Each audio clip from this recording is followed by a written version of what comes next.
if you're wanting to be an apprentice, just to kind of reiterate, like, how hungry are you? Do you really have what it takes? Because it's a lot. You hear like in the world of like when you become a doctor, they'll tell them like, you're engaged. That's cute because you won't be after this. And it's not like it's not true. It's not true, and it's not as grueling as doctor hours, right? Oh, of course. But it takes a lot, and so that's why I said that it pisses me off when someone says that they're thinking about it part time, or they're toying with the idea. Like, it needs to be a burning passion that you can't quench until you do it. It takes everything. Tattooing is a life.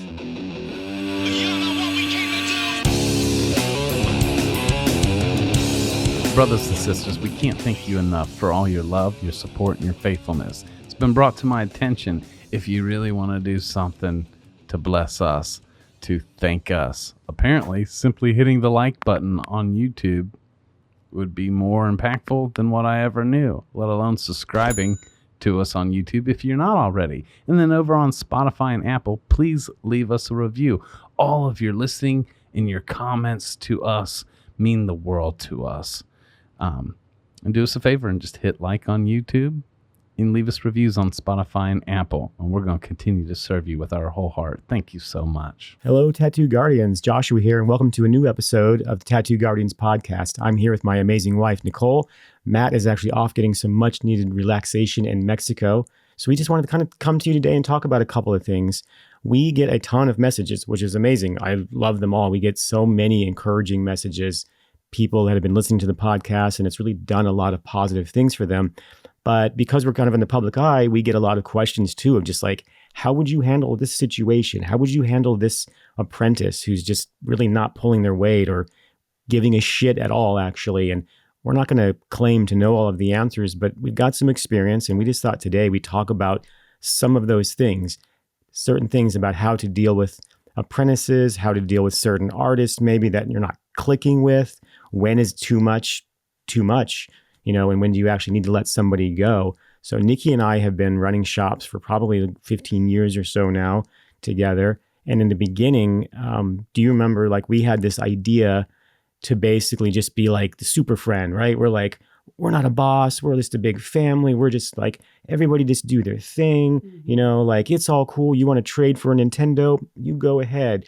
But I think that I made the mistake of thinking that everybody would act like an adult, Yes. And I think that was mistake number one, because in my thought process, it was like, if somebody wants to trade a tattoo for a Nintendo, maybe they would come in on their day off, or maybe they would do it like, once in a year.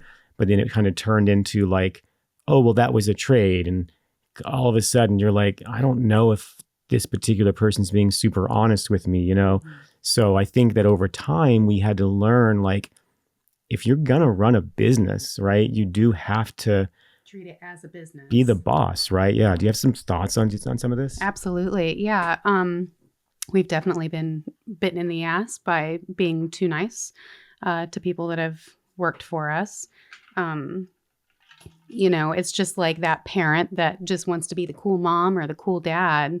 And then, the people expect you to be a boss. They expect some structure, I think. And so not being given that, they're just left to their own devices, and things tend to go wrong. And then that leaves a lot of open space for people to be able to take advantage of the situation too. I'm definitely bad about giving people the benefit of the doubt too much. That's kind of been shown to me that that's been apparent that's something that I do too much of. And I think that in the beginning, that's a bit what we were doing, was expecting people to act as if they knew how to be adults, and they didn't. So, yeah, Nikki and I have this saying, because we run the Evergreen convention, and we like to say that, like, dealing with tattoo artists is like herding cats. Absolutely. Like, I love you guys. I'm a tattoo artist myself, so is she, but y'all don't like to read. We send, we put all of the information you could ever possibly need in a packet, right? We send it in multiple emails, yeah. And we just get the same questions over and over again. And I'm honestly positive that I've been that person as well. I've done that in the past. It's like, oh, I know so-and-so. I'm just going to write them, the promoter. It's not like they're busy doing a million things or anything because it's me, right? They're going to answer me. So, and I do try to answer my, my friends and stuff that email me, but Nikki's the one that really runs the show, and she has, Aaron and I, yeah, sorry, Aaron, yes, with Aaron as well. And I mean, we all do, you know what I mean? But behind the scenes, they're the ones that do it, and they've given all of these answers. So I'm just using this as an example, of we're artists. We think differently. That's why we Absolutely. don't have the same job as everybody else. So this kind of goes back to some of the questions we get. I got an email last week, actually, and somebody was saying, hey, I've got this apprentice, and they were super hungry to get in. That they're clawing their way to get in, saying everybody's a gatekeeper, nobody wants to take on new apprenticeships. And so we took a chance on this girl, and we took her on as an apprentice, and she came in like a house on fire, but like really quickly was just kind of, when am I going to start tattooing? When am I going to start doing all these things? It's like the meme where like someone's like stepping like past a whole bunch of steps to just like skip all these steps to get to the top, and I think it's a young person's mentality, mostly, Yeah, it seems like that a lot of younger people, and I'm not saying all or anything, it's a big, broad generalization, I realize, but there is definitely a sense of entitlement there, like, entitlement, yeah, I'm here, and so I get to do what I want to do right now. And it just, unfortunately, it doesn't work that way. You have to work your way up the rungs, and I think a lot of people coming into the tattoo industry, see it as almost like a little bit of a place of freedom. And it is, as artists, but also, you do have to kind of go through the motions, pay your dues, do all of the things that lead up to being an actual tattoo artist. You don't just come in and wham, bam, thank you, ma'am, you're a tattooer right off the bat.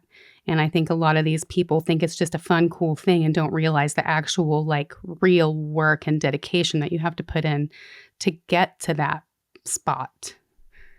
Yeah, I think that's spot on, Nikki. I think that from our own anecdotal experience, we've had incredibly wonderful apprentices that went on to be amazing. And we've had people that were just like a nightmare from the get-go. Yes. Like, I don't know what they really were thinking it was going to be like, but we're not the kind of shop that puts people through the ringer insanely, right? Like, we play jokes on people. We do funny things, We like to have fun. There's nothing wrong with having somebody dress up in a teddy bear suit and go stand on the side of the road holding a sign with tattoos, but then there's like actual abuse as well. You know what I mean? And we've definitely heard stories of that, and we never did anything like that. So, we expect, hard workers. We expect somebody to really want it. You've heard me talk a lot about how you have to have a motor. And I think that judging, who's going to come in the shop as an apprentice or an artist, Matt says this, and I think this is really, really true. How coachable are you? Are you coachable?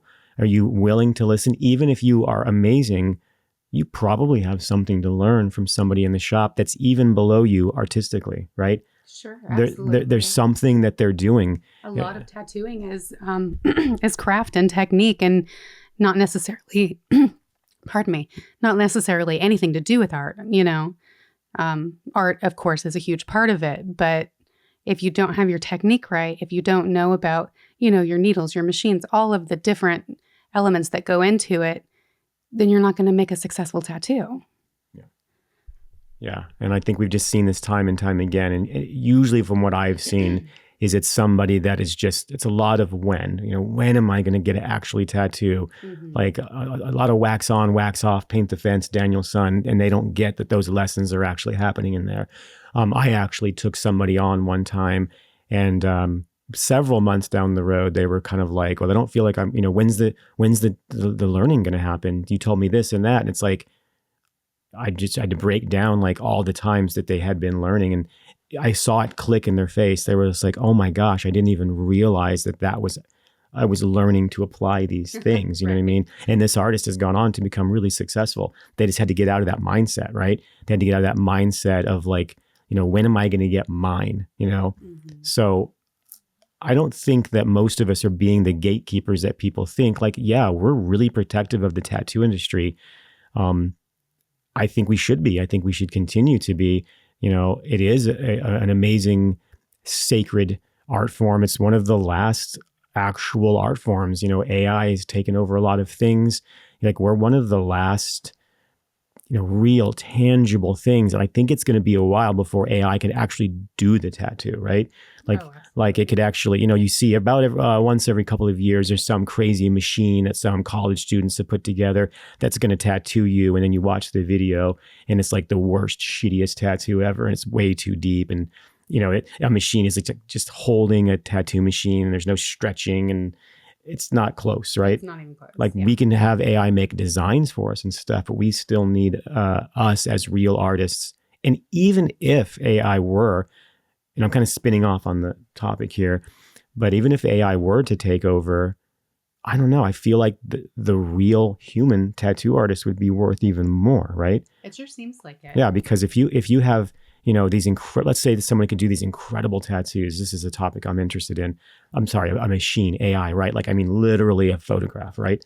No matter who's the best tattoo artist in the world, but this perfect photograph, like that's neat, right? Mm-hmm. But that soul that art has is completely gone, And I think that in the beginning, everybody would be super excited and be like, oh my gosh, I can actually have the Michelangelo, and it's like, the soul is gone. It's just like just reproduction, just a copy. And then the little things that we do that aren't even necessarily teachable are gone. And I think that people will really start to crave those things. Yeah. Like that human mark will be gone. Yeah. And I mean, people come to specific artists for a specific feeling that they can get across. I think often, I know with you, people will be like, you'll try to show them like, oh, look at this artist, look at that artist. And a lot of times they'll be like, yeah, that's great. But it just doesn't have that Nichole Carlton feeling to it. You know what I mean? Sure, Like yeah. you have a certain element that people want. And AI would be kind of across the board, I think, a little cold. Yeah, Cold. Exactly. Yeah, that same feeling that you get from digital art, they call it a cold feeling. You know what I mean? I think you would have that. So we're kind of totally spinning off topic. I'm sorry. Yeah, we are. It's just something I'm really interested in. This whole idea of the Tattoo Guardians podcast is kind of just to be a fly on the wall in a conversation we'd have at the shop. So this does fall in line with that. So kind of getting back to it though, right? So we'll start with apprenticeships. We'll start with, if you listen to last week's episode, we talked about how Nichole and Mike really kind of just came out of the gate swinging. I'm super incredibly proud of you. Thank you. I think you did the best tattoo of your career yesterday, actually. Started her first full sleeve, and it's just incredible what she's got so far.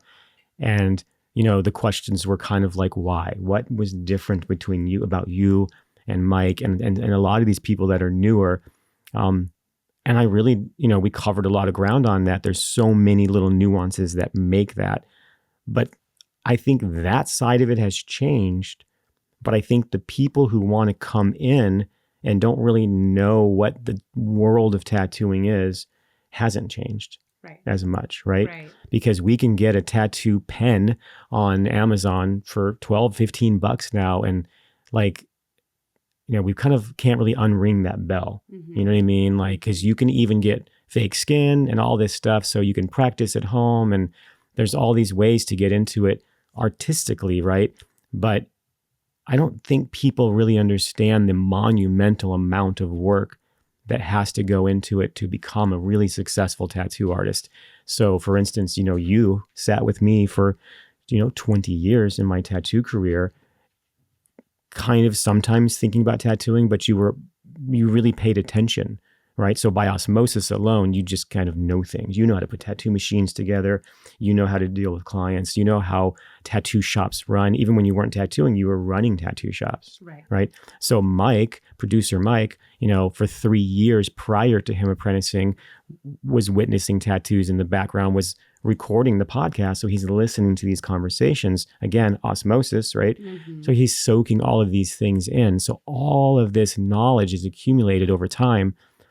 And that makes for a dedicated and better tattoo artist because they know what it takes. What we hear a lot, and people don't realize how offensive this can be to tattoo artists, is I think I think about tattooing sometimes, maybe part-time, maybe as a backup. Backup plan. Yeah, I'm going to be going to college, and I thought maybe I just tattoo on the side, and that's an immediate fuck you, right? Like that's harsh. It's kind of a spit in the face. Yeah, for sure. And like, like you were saying, the difference with me and Mike, is that we've been around tattooing for a long enough period of time that we have over the years developed a respect and love and appreciation for it. Like, we see what you guys all go through mentally, physically, everything. And, so yeah, like you said, we have, we know what it takes. And then these other people that they just think, oh, it's just like sketching on my sketchbook at home or whatever. And it's just so much more than that. Yeah, it's funny that you say like sketching on my sketchbook because one, they're not. But two, like another thing that I hear that cracks me up is people will be like, every once in a while I'll be tattooing somebody and they'll kind of joke around like, can they do a little bit of the tattoo? Like, you're just filling in the black. Like anybody can do that. Yeah. And it's like, that's why you see one of the there's a million like blackout sleeves and it's just like, hey, nice patchy gray arm, bro. right. You know what I mean? Like a professional tattooer did that because all that saturation is not easy. Like they are picturing a Sharpie, right? They're picturing a paintbrush. You just fill it in, right? It's like, never mind the fact that you're going the right speed, the right depth, the right angle, the right approach, stretching, all these things combined. You know what I mean? So it's always funny to me. Like sometimes I just want to go like, here you go. And give him the machine, you know. That specifically makes me think of one apprentice you had. You were having him tattoo a pound of flesh hand. And you said, I want you to do a triangle. And then I want you to shade it. And then I want you to fill it in solid after that. And he kind of smirked and laughed and said, oh, you and I both know that that's going to be nothing for me. And of course, he really struggled because he had not actually tattooed anything yet at that point. And he was artistically sound. He was a good artist. Joshua taught him to paint as well. And he really took off with that. He did really well. But of course, when it came to tattooing that simple triangle that was just going to be so easy, it's not fucking easy, And do you remember what he said after the triangle was done? I don't know. He was like, that was the hardest thing I've ever done. Yeah. Like it was something along those lines. And he was humbled really, really quickly. Very quickly. Because you got, 3 perfectly straight lines, right? That are at the same width, same length, I'm sorry. And then I had him shade from dark to light. And since it was on a pound of flesh hand, you can't really chew it up. After the shading, then we'll go ahead and make it solid. So, it looked like any other first time tattoo. Right. You know what I mean? But because, he can draw triangles, it just made sense that it would be perfect. Right. So it's like, you hear me say, you don't know what you don't know, right? But you have to come in humble. You have to come in, even if you're just a ridiculously good artist, right? I remember working with a guy that was incredible do you remember he would burn wood?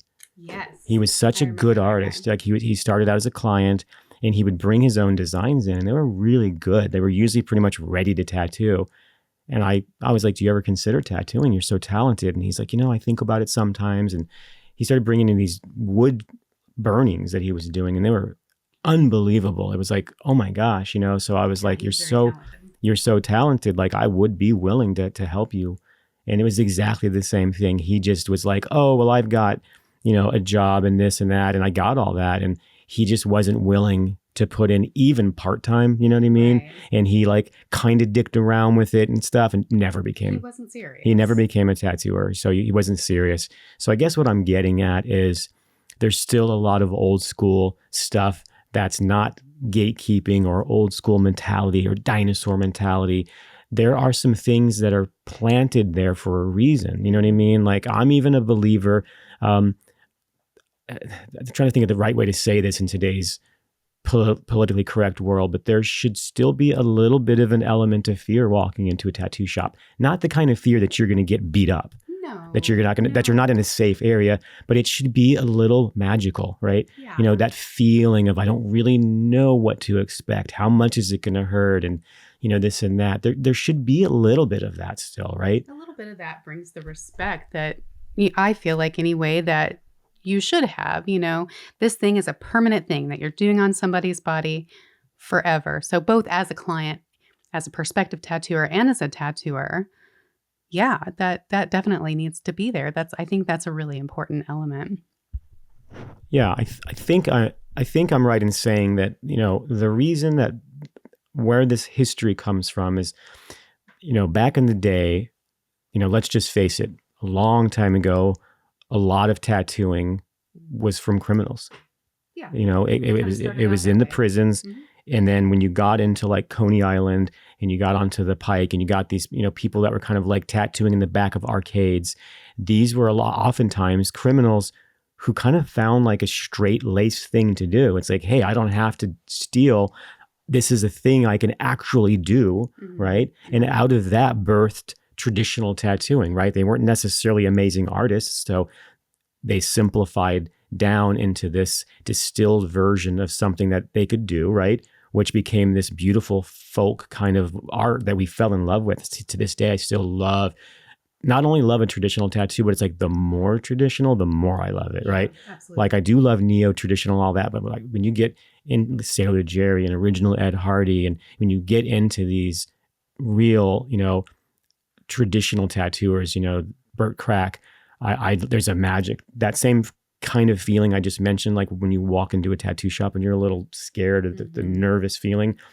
When I just look at artists like that, like you've seen me watch like YouTube documentaries, and I'm like, I'm going to throw all of it away and like totally go back to the old school and Flash. And there's something so beautiful and magical about that there. Well, these people, they had discovered something. So imagine if that were you. If you had discovered this thing, you were a criminal, and now you've discovered this way to be legit, right? And you're making good cash. And it's like, you're not going to just give it to anybody, right? And so when you do find somebody, you almost, not even almost, you haze them like a college fraternity kind of, because do you have what it takes? Do you want it enough? Because it's going to fucking be hard. You're going to kill your back. Your wife is going to fucking hate you, or you know what I mean? She's not going to want to deal with the hours and the time, and you're going to deal with, especially back in the day, drunk people, right? And especially if you're working at a walk-in shop, say in a touristy area or something like that. Yeah, for sure. Yeah, like the Pike, there's that area and stuff like that. So, you're super protective of it, and I believe that this is where this is coming from. And I'm not against necessarily that. I believe in education done the right way. I've always felt that way. And I think that we should remember who we're passing the torch on to, right? Yes. Tattooing has changed incredibly.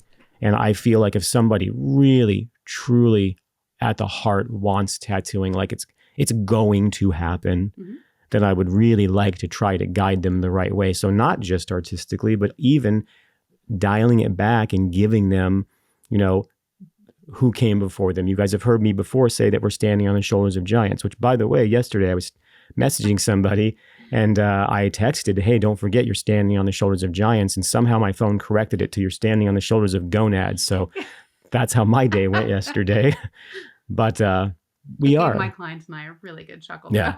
We are standing on the shoulders of giants, and we need to continue that. So I guess without going on a rant here about it, the ones that listen to the last episode and the ones that are like, I'm going to reach out to Nikki and I'm going to reach out to Mike, because it's my dream to be a tattoo artist. You got to ask yourself if you're really ready. If you're really ready to put in the immense amount of work, and if you're really ready, even 10 years down the road, to still be a student, to still be an empty cup, because I still am. I go to a convention. I've been tattooing over 30 years.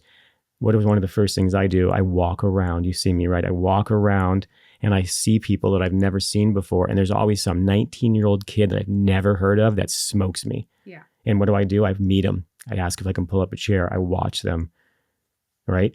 And I see so many artists that are just too cool for that. They're just too in their own world. I'll be like, man, did you see that kid down there that did that amazing Japanese sleeve? And they're like, who? Huh? What? No, I was over here with my vape. Yeah. Well, and there's one specific artist that I don't remember exactly what the context was, but I think you were asking him if he was going to check out a certain seminar at a show. And he said, oh, I don't take seminars, I teach them. And it's like, what an attitude to have. Like you've gotten so good that you can't learn anything to add to your art. Yeah. Ridiculous. And the funny thing about that is what you led with that was some artist that you can't remember their name. Right. So there you go. Yeah. So this is about being humble. This is about being ready and being willing to really, truly give it everything you got. Nikki does not like change a lot. Most artists don't. And she's always kind of like, I need time. I need more time. You know what I mean? And so she took a long time to kind of realize this is what she wanted to do. You don't have to wait 20 years. No, but and I was, she was raising a family. She was, Mike literally told us when we hired him as the producer, like, you don't want to learn to tattoo, right? Because we don't need that. Nope, absolutely not interested, but he fell in love with tattooing kind of through the side door. And if you look at his work, he's going to be incredible. He's doing great. But he is a good example. Nichole is a good example of who to kind of look to, like what's the right way to do this? Because even though Nichole really wants to do realism, she knows how important it is to learn line work, shading. She should be able to do those Pinterest tattoos that walk in, even if she never does them. You really should know how to do that, right? Absolutely. You know what I mean? Like, I understand, like, if you're literally never going to do it, like, there's a whole nother conversation, but I just feel like, why not? Mm-hmm. Like, I love learning. Why wouldn't you want to learn those things, So I guess with that, kind of without, again, just going on a rant about it, that's just kind of my thoughts on some of that stuff. Sure. And, you said, yeah, I was just going to say, going back to the question of the, excuse me, the specific message that you got last week, I think someone was like, I'm not sure how to handle this person. And as far as that, I'm not sure. But if you are considering taking on someone to apprentice, I would say, just like how Matt and Hip would always say, be completely out front with the information. When you're talking to this person, interviewing them, be out front with, I expect you to draw everything before you tattoo it. I expect to see a new sketch in your sketchbook every day that you're in here. I expect to see you, practicing line work, shading, solid color on fake skin. Maybe give them an idea of how much of that you want them to do before they're even going to be allowed to touch real skin at all. Put it all out front. That way, later, when they're complaining and saying, why haven't I gotten to tattoo yet? When am I going to get to tattoo? Why do I have to, I guess scrubbing tubes isn't a thing anymore, but, why do I have to? There's some shops. Yeah. Why do I have to clean the shop? This, that, and the other. You've already told them you're going to be responsible for doing this and that because you need to know about bloodborne pathogens. You need to know what you need to do to have a sterile and clean studio. You need to, so have a plan completely written out, all out front. Maybe even talk to some of your tattooer friends and get their input on what they would expect from an apprentice and have that all completely out front in the conversation before you even fully decide to take this person on. That way they have all the information too and can decide for themselves, do I have the time and dedication for this? That'll save a lot of headache, I feel like, anyway. Yeah, I think those are fantastic points, actually. That's very well said. And I think, too, you need to remember, sorry, my dogs are super excited. Apparently the mailman's trying to kill the whole family. One thing to remember as well is just because you walk into a tattoo shop, and they say yes, that they'll teach you, like, there's scratchers that have tattoo shops. You know what I mean? Like, just because like they rented a building, that doesn't mean they know those things. They don't necessarily know bloodborne pathogens. There's not licensing everywhere, right? Mm-hmm. There's a lot of states that you can just pay the rent and put up a shingle and you're a tattoo artist. So you really do want to find somebody that's doing what you want to do. You know what I mean? That has the values that you have as well. You're going to spend a lot of time with your mentor, like it's really worth not just jumping in. I have a bad habit of like jumping into things and I'll kind of figure it all out. Like tattooing, you start the wrong way. I made a lot of mistakes in the beginning, So if you start the wrong way and you get a bad apprenticeship, then you kind of might have to just re-apprentice, but now you got these bad habits, right? Right. So just because they're in a shop does not mean that they're a professional good tattooer. Like be aware of that. Yeah, no, absolutely. I've been on tons of critique forums. I myself have not posted on a critique forum, but I go there a lot to read through other people's critiques so I can learn from it. And so often someone will say, just out of curiosity, what does your mentor say about this tattoo? It'll be a horrible tattoo. And they say, oh, my mentor says it's all good, and it's like, okay, that should tell you a lot about your mentor. Like not all mentors should be mentors, but people either don't care or don't realize the level that they're at, and they'll just take people on and be like, yeah, I'll teach you. And that's not necessarily the person that you as an artist want to be teaching you. You need to look at their work and say, is this my goal? Is this where I want to end up being on, on this level? And if it's not, then just hold out for somebody else, I would say. Not all mentors should be mentors.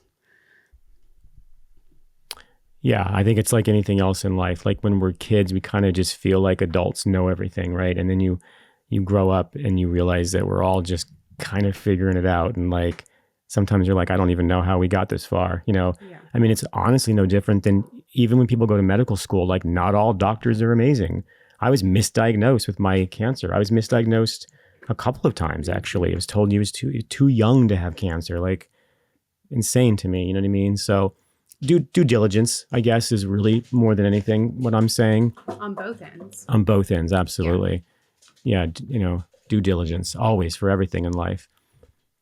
But also too, like, I've noticed, especially more recently, there's a lot of ways to run a tattoo shop. So one of the messages I got the other day was, hey, could you explain a little bit to me how the money works? Because I feel like maybe I'm being ripped off, you know what I mean? And so I kind of thought about this process, and, where I come from back in my day, it was across the board normal 50-50, 50% to the artist, 50% to the owner of the shop. You did not expect otherwise. They would supply things. I don't even think they supplied paper towels mostly. They would supply things at the shop, like, a desk, a chair, like your furniture. Your furniture, yeah. I mean, way back in the day, I did work at one of the very first shops did supply needles. They were filthy. They were literally like they reused their needles, which was a pretty common thing back in the day. You would even read that tattoo needles actually worked better, multiple times. They were autoclaved, but it's still kind of gross to like scrub out needles and like you're picking chunks of flesh out of the 3 round, right? but there's so many things too. We had like ultrasonics, right? Like, I remember. And they would be on your station just running, like putting all this up into the air, and really way back in the day, we knew to wear gloves for the tattoo, but sometimes people didn't wear gloves to clean their tubes. Like I definitely remember people scrubbing tubes barehanded. I definitely do. I remember someone reaching into the ultrasonic barehanded for sure. Yeah. Oh, so gross. Yeah.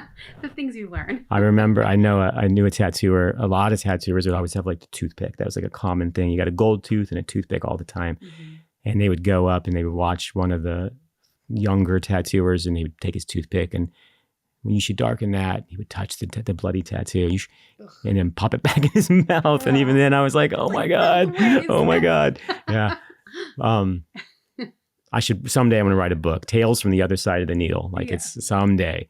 I have so many stories of this stuff, But getting back to what I was saying is that across the board, it was 50-50, right? Mm-hmm. And I remember going to a shop that was like a little bit higher end, and I was like getting some notoriety, and like I'd been in some magazines, and I just expected the 50-50, and they gave me 60%. And I was like, oh my God, this is amazing. Mm-hmm. And then they supplied paper towels too, and lap cloths. And, I had to have my machines and my ink, and I think my gloves, and they supplied everything else and gave me 60%. And I was just blown away.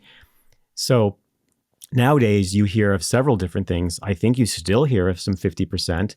I think there's even some shops that if somebody's extremely new, they might be giving 60%. Like they get 40. They get 40 because they're just so incredibly new, right? Mm-hmm. I've heard of a few shops that do that. So these are just some things to kind of look into, and then there's shops that charge a rent, and then you have the situation too, like guest spots, you know what I mean? And we get a lot of those questions. Even before Tattoo Guardians, I got a lot of, hey, I'm really interested in a guest spot. Like, how do you go about doing that? And the thing that I ran into a lot, and I'm just going to be brutally honest, is I would get messages from tattoo artists that were completely competent tattoo artists, good, scar-free, clean work. They can tattoo. They're what I call like a journeyman tattooer. Mm-hmm. But they would say, well, I got an invite to go work at this shop, but they want to give me, 50%, and the shop I'm at, I'm getting 60%. So I don't know. I'm struggling with that. Well, you have to ask yourself, what are you bringing to this studio, right? If you are a super world-class tattooer and there's a bunch of tattoo artists in that said shop that you're going to, right? You're bringing something to the studio. Mm-hmm. They're going to watch you tattoo. You're going to be booked completely, right? Because you're a world-class tattooer. So really, you just kind of need a place to tattoo while you're visiting that area to take care of those clients. So in that situation, I feel like it's fair for the shop to either not take a cut at all or take a very small cut for maybe, say, advertising, if they do want to advertise. Or if they supply certain things. If they supply maybe things. if they're like, well, we would like, this much money to cover the supplies that you'll be using, something like that for sure.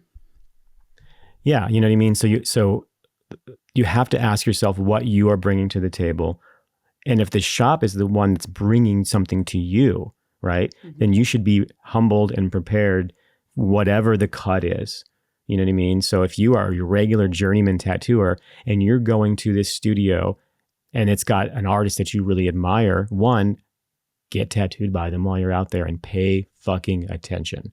Be quiet, watch them, humble yourself, and learn, right? Absolutely. There's your payment right there. Yeah. Whatever the rent they're charging or the split that they're wanting to take, you're doing this to up your education, to give yourself something, right?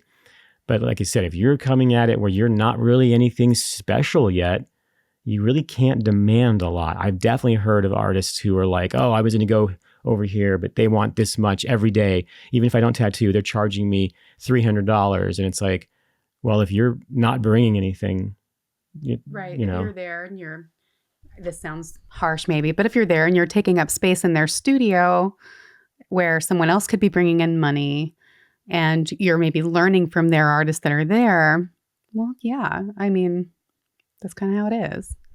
Yeah. Yeah. And I've just seen shops run so many different ways. I've seen shops run really corporate. I knew of a shop that everybody wore uniforms. They actually had the shirts that said the same thing. They would basically show up. They don't book appointments. Everything is booked for them. They don't handle any of the money. They show up and they basically are like kind of ready to go. You know what I mean? Hey, you're doing this today. Hey, you're doing this today. And like sometimes I kind of miss that, right? Like I always know what I'm going to do. But sometimes I kind of miss just being thrown into the fire. When I very first moved here to Eugene, I actually went and worked for a really successful tattoo shop here in town called The Parlor. Fantastic shop. They were so great to me to welcome me into town, knowing that I'm opening my own studio, completely, let me work in their studio. And I just really loved not having appointments and walking into the studio, having no idea what I was going to do. Like that was my first love in tattooing, you know what I mean? Like, oh, you're doing like somebody kissed somebody's head. Here's some, lip marks, and here's this pulse on somebody's heartbeat, and it's like, I never knew. And then I even got clients that were walk-ins there that are clients today now getting much more serious work. But it started with a little dog portrait, right? That just walked in and they were like, yeah, Josh isn't busy and he's good at dog portraits. So it totally worked out, but what I'm getting at is that like, it's so interesting to see the different dynamics of how shops run, because we made the mistake, like we said earlier, of, we thought it was a great idea. Yeah. We're going to be super friends, and our artists are going to have so much freedom, and they're just going to, do what they want, and they're going to love it. Yeah. And they love it until they take advantage of you. Right. Right. And maybe you guys run a studio like that and it's worked out perfect. Maybe this was just our own bad luck, but we have found that you do have to run a business like a business. Like at the end of the day, you are running a business, right? And so you should be friendly and you should listen to your artist and stuff like that, but you're not their best friend. You know what I mean? Generally, people don't really want to hang out with the boss after, get drinks with the boss. Like that's kind of the way it is. You know what I mean? Yeah. And then also, kind of, sorry, I'm jumping around so much, kind of getting back to the way that the pay is, like I said too, like when I was saying 50%, there are people that are charging a booth rent. And then you have to kind of ask too, well, like if I'm paying this much booth rent. Like, what am I getting? You know, and there are some shops too that have like journeyman artists that are taking walk-ins and they're on a percentage, but then other established artists, maybe they're on a booth rent, right? So there's stuff like that. I've heard of shops that have full coverage insurance, including dental. You know what I mean? So everybody's kind of paying into that. Then there's co-ops too. You know, when I first moved here, that's what we did, was kind of a tattoo collective, which is really another word for a co-op, basically. You know what I mean? Just splits the bills and takes home whatever they Yeah. make. Yeah. So there's a lot of ways to do it, but some really good advice that sounds awful, but it's held true, that I got many, many years ago from an artist named St. Mark. He's been on the show, actually. He said, you know, if you are going to run a shop, or even a few shops, at some point, somebody's going to steal from you. Yeah. And he's like, it's just a fact. They're going to look you right in the eye and tell you that they would never do that, but they're going to steal from you. And I think that that's something that was hard for me to hear, because I was like, I would never, ever do that, you know, and I couldn't picture anybody I knew doing that. But sure enough, over the years, you know, the boss would be gone, and, you know, the guy next to me would be like, I don't know about you, but my rent's coming up, and I'm just going to kind of, what do you think about just pretending this tattoo never happened, you know? And it was like, puts you in a really uncomfortable position, right? Right. You don't want to be a rat. Right. You know, and I've also been at shops where, like, you know, bosses go into the convention for the weekend and they who packs up and leave the shop to somebody at the shop that's unhappy just in the middle of the night. Instead of doing it like correctly and like giving notice or anything, they just like pack their gear up and leave. I've seen that multiple times. You know, so I don't know. I guess I don't know what my point was on that, other than just telling stories, you know, but Yeah, I think the leaving in the middle of the night thing is generally something that happens with a really overbearing boss, where you're like, oh my God, if I leave, this is going to be explosive. And I would rather just not even have to deal with that, you know. Not every time, but I think oftentimes that's the case with that. Yeah, when I was really young, I worked at a shop where I was super unhappy, and I tried to quit, and they were like, no, you're not quitting. They like literally told me no. So I did have to leave in the middle of the night. And that went horrible. You know, it just went horrible. It was really early on in my career too. And it really set a mark on me too. You know what I mean? So didn't start out the greatest way with that, but I was really, really like bullied, pretty much, as I'd say would be the best word. You know what I mean? We won't get into all that. Tell her about my book sometime. But I would love to hear your thoughts below. If you're watching this on YouTube or a streaming platform where you can leave comments, you know, I'd love to hear some stories about some apprentices or some artists that you worked with that maybe were difficult to deal with. Because I think just as artists in general, we're not your average person. We don't work a 9-to-5 job because we're like that, right? I remember a guest artist coming to work for us in Indiana, a great person, but somebody opened up a bag of chips next to them and just started eating the chips, and the artist just flipped out on him. Like, just flipped out that this guy was eating chips, and he couldn't stand the sound of the crunching chips. And it was just like watching these little like nuances of whatever's going on is like amazing, you know. But I also noticed good things too. Like, I would watch somebody work, and they would do something with their ink caps like a little different, and you'd be like, oh man, why didn't I ever think about that? That's so simple, but that's so smart too, you know. And I always paid attention to these little things, you know. Many years ago, I came up with something called a cutback shader. It was like, kind of like the cutback liner when we used coil machines. And it was this super fast running, short stroked machine that made it easy to do really smooth shading. Well, like, the idea of that came from, you know, working at another shop. And I just happened to work next to a guy that he used his liner to shade, and he kept on turning his contact screw down more and more and more, giving him this cutback shader. And he was a mediocre artist, but his shading was the smoothest I'd ever seen at the time.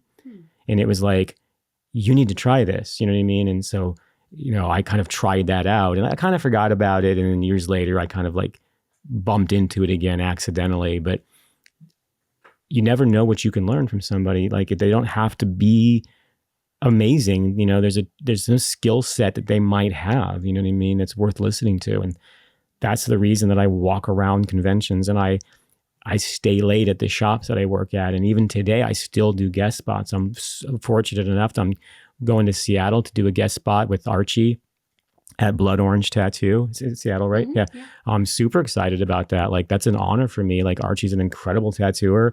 He's been a great friend. And, I'm excited to go hang out. More than anything, I want to hear the stories and I want to see the shop and I want to feel that, that camaraderie. Yeah. Like, Riley always says, like the quality of life and things, right? Like there's a quality of life in tattooing that when you're holed up in like a private studio and it's just you miss the magic. Mm-hmm. And so now we have 7 artists in our shop, and it's like, whenever we go into the shop and it's like busy, we're always like, not excited. I mean, sure, the money's good, but it's not about like, oh, it's busy, there's money. It's more, it feels good. it feels you want to hear the little bullshits going on and the things and the stories. And again, I guess that's kind of what part of the Tattoo Guardians podcast was. Like I said, a fly on the wall. Like, I just fall in love with those conversations of sitting around and bullshitting tattoo.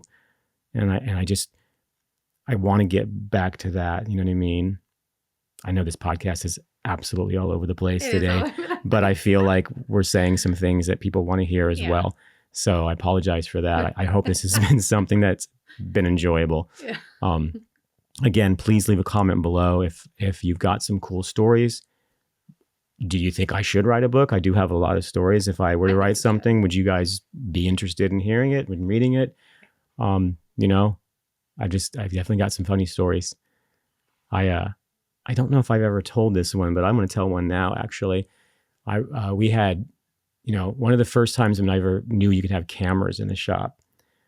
Because we were always like, if nobody was in the shop, like we would just kind of go in the back and hang out. And someone's like, you can put cameras in the shop, which is crazy at the time. And so we had cameras installed so we could see somebody. It was in the lobby, and this guy walked in, and he was drinking, like actually brought a shot glass in. You know what I mean? And we were like, well, that's weird. So we rewound the tape later on, and we watched him come in. He pulled the shot glass out of his pocket, and it had like a rubber ball in it to like keep it from spilling in his pocket, which is pretty fucking genius. Yeah.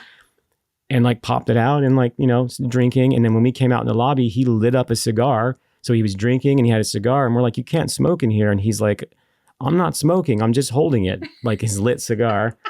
Like just weird shit like that. You know what I mean? Like, I don't know. And I remember giving him a price on something, and he grabbed my hand and he like tried to read my palm, and he was like, no, it should be this much money because your hand says this, and just like weird shit like that. You know what I mean? And like, on one hand, it's a super weird, bizarre story, but on the other hand, like I wouldn't have it any other way, so. You definitely meet some interesting people. Yeah. That's a good way to tattoo studio. That's a good way to say it. We used to put, I may have said this before, but we used to put, shops used to be covered in flash. Like I miss that too. Everything's custom now, and that's wonderful, but covered in flash. And there's always some flash that you just were so tired of doing, And so as a joke, we started putting sold out signs on it. We'd be like, this armband is sold out, and people would come in and they'd be all, oh, damn it, that's sold out. And I'd be like, let me look at your arm. We might have one in the back that's like a little bit shorter. Let me check. And they 100% believed you. Like just to show you that they did not know. Have no idea how it works. Yeah. Or they would see, again, tribal was like big. Like all anybody wanted was tribal. So it'd be like a dark blue tribal, and they'd be like, oh man, I really like this, but I want it in red or black. It's like, sorry, I don't know. I just thought that was super funny. Yeah. So anyway, if you're wanting to be an apprentice, just to kind of reiterate, like, how hungry are you? Do you really have what it takes? Because it's a lot. You hear like in the world of like when you become a doctor, they'll tell them like, you're engaged. That's cute because you won't be after this. And it's not like it's not true. It's not true, and it's not as grueling as doctor hours, right? Oh, of course. But it takes a lot, and so that's why I said that it pisses me off when someone says that they're thinking about it part time, or they're toying with the idea. Like it needs to be a burning passion that you can't quench until you do it. It takes everything. Tattooing is a life. It really is. It's not tattooing almost needs to be something that you have to do. So you'll hear me say things like tattooing chose me, you know, and raise your hand if tattooing saved your life, you know, because it definitely saved my life. And I know it saved a lot of people's lives, and it is something that's sacred. And maybe call me a gatekeeper, I guess, but not everybody deserves it, I don't think. I don't think so either. You know what I mean? There needs to be that element of love and respect. And if you don't have that, then kick rocks. Yeah. So maybe this is the podcast that people hate on us. I don't know. Maybe I don't even care. I just think that it's really easy to become a tattooer now. And this is coming from somebody who's self-taught. You know what I mean? So like, I could sound like a hypocrite. I was self-taught out of complete necessity. I had that fire so much. In the town that I grew up in, there was no tattoo shops at all. Mm-hmm. The closest tattoo shop was 2 hours away, and I didn't drive, and my parents didn't give a fuck about taking me around anywhere. So it was like, I just had zero idea of how to do it. You know what I mean? And I did do it on my own, which is not the way that I recommend. Like, it worked out in the end, but I struggled for years with basic things.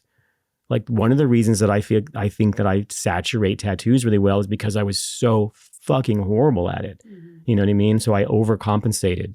So now it's something that I do well. Like, I couldn't do this for so long, like basic things. I remember there used to be an ad in the back of a tattoo magazine. There was a time that like 1-900 numbers were really big, not just for sex, but like anything you wanted to basically charge by the minute. And there was an ad in the back of a tattoo magazine, and it was like, 30-year tattoo pro, like, do you have questions about machines or techniques? Call me and I will talk to you about it, and it was like $5 a minute, which is even now is expensive, That's right? expensive. So you're looking at like a, $50 phone call minimum probably. And I could not understand how to tune my tattoo machines. I just felt like one day they would work really, really well, and one day they just would not work. And I didn't realize it was because it was different skin types and groupings and all kinds of things. And so I remember calling, and I had been tattooing like 7 or 8 years. And I told the guy, I'm like, can you explain to me how to tune my machine? And he's like, how long have you been tattooing? And I was like, 7 years. And he was like, what the fuck? Dude, this is like, you should know this. Why don't you know this? Nobody taught me anything, So like, I figured out some things on my own, but some things were really like evasive towards it to me. I just didn't get them. So, I mean, even when I met you, remember, I was struggling with saturating, and I would artistically do something pretty or beautiful, but it was like too soft, and it was like a style, but I wanted to also be able to saturate really, really well. And so I would see tattoos that were like simpler than mine, but they would be really well saturated. Do you remember that? I'd be like, look at that tattoo. Do you see how strong that is? Like how bright that is? I want that, and like, it just didn't come natural to me. Yeah. You know what I mean? One particular day, we were at a birthday party, and you saw, sorry, my throat today. You saw one particular artist work on a lot of people, because it was a lot of people we knew, and we knew the artist. And you were like, see, he just knows. I don't know how he gets that saturation. But that particular day, I think seeing so many pieces lit a fire under you. And that's when you were like, this is stupid. I'm figuring this out. And then from then on, your saturation's been spot on. But yeah, it's just something that I had to dive into. But had I had a mentor, right, I would have learned this early on. And if I missed something, I could have went to my mentor and said, like, I'm struggling with this. Like, I'm going to watch you. I'm watching you do it, and it makes sense, but it's something I'm doing in my hand or my machine, or something is off. And so, although I did it and eventually it worked, like, I could have bypassed so much. Like, your tattoo work on a lot of ways is at the same level as me now, and it took you immensely less time. But I was here to show you my mistakes, right? So I always tell people, like, learn from my mistakes, So yeah, it definitely wouldn't have been the case had you not been there telling me, do this, do that, don't do this, don't do that. Nope, that's not right. Like, I definitely learned from what you had to give. And if had you not been there, I don't know that I would have ever been a tattooer, because I don't know that. I mean, I guess if I had a different mentor, maybe, but if I had not had a mentor like you, at least, say you and I never met, I would have had to have met someone that could help me with that, because I'm not sure that I would honestly have the fire or the drive that you had all those years ago when you didn't have someone to be able to figure it out on your own. You know what I mean? I think that really takes a lot. So, having a mentor is just so integral. Like, you had the fight to get through it and learn on your own. But I don't know that most people honestly have that, at least to get to the level that you're at anyway. Yeah. And I don't think you have to be like crazy obsessed with it the way that I was, but you do have to have the fire. Yeah. Exactly. And you have to be willing to do a lot. Matt, wanted to tattoo, wanted little Brian to teach him. He said no many times, told him to fuck off. Mm-hmm. Matt was in another state and Brian was like, all right, be here tomorrow. Matt was in Scottsdale, Arizona, and needed to be in Dayton, Ohio in 24 hours with a fistful of money. Mm-hmm. You know what I mean? And Brian was like basically going to take his money and fire him, but Matt proved himself. He was like, oh, this guy actually really might have something. Mm-hmm. So he made those things happen, So you have to really be willing to do that, you know?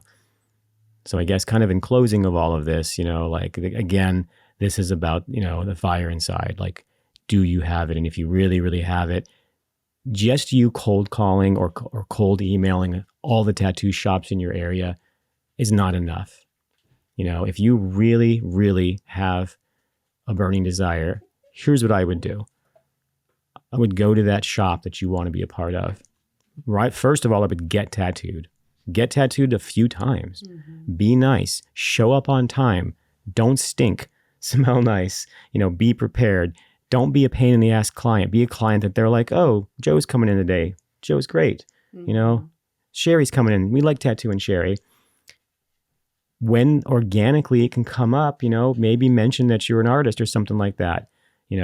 Kind of feel that out. Hang out in the lobby and sketch. Let them see that you're drawing, right?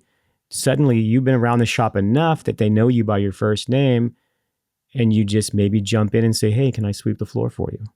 Hey, I see your trash is a little full. Do you mind if I put on some gloves and take that out? Right? You're not a threat. You're not asking for anything, but it's planting the seed. Mm-hmm. Hey, maybe Joe's asking, he might ask about an apprenticeship, but if you keep coming around, right? And you're part of it already and they're comfortable with you and you're filling up sketchbooks and you're getting cool tattoos and they vibe with you already, the chances of you landing an apprenticeship there are monumentally higher than you just calling them and going, y'all taking apprentices? Nope, cool, click.